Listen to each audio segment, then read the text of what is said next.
যার ব্যথা বেদনার পরে ফিরে আসনি তুমি আপন ঘরে।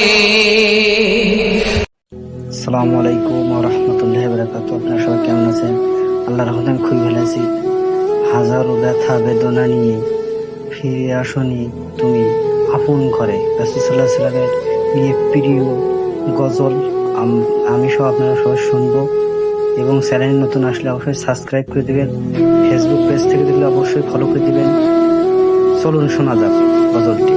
যার ব্যথা বেদনার পরে ফিরে আসনি তুমি আপন ঘরে।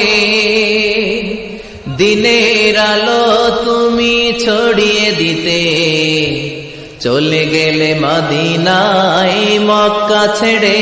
হে রাসূল তোমাকে ভুলি আমি কেমন করে। হে রাসূল তোমাকে ভুলি আমি কেমন করে।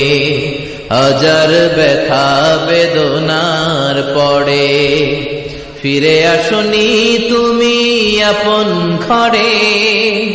দিনের আলো তুমি ছড়িয়ে দিতে চলে গেলে মদিনায় মক্কা ছেড়ে। হে রাসূল তোমাকে ভুলি আমি কেমন করে। হে রাসূল তোমাকে ভুলি আমি কেমন করে। খেয়ে না খেয়ে দিন প্রচারের কাজে নিজেকে দিয়েছ বিলিয়ে।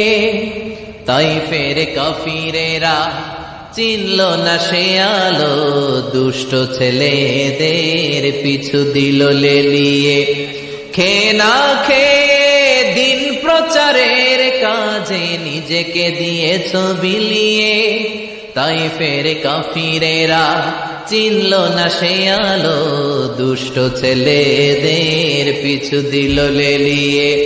পাথরের আঘাতে ক্ষত বিক্ষত হয়ে সারা শরীর থেকে রক্ত ঝরে। হে রাসূল তোমাকে ভুলি আমি কেমন করে। হে রাসূল তোমাকে ভুলি আমি কেমন করে। যার ব্যথা বেদনার পরে ফিরে আসনি তুমি আপন ঘরে। দিনের আলো তুমি ছড়িয়ে দিতে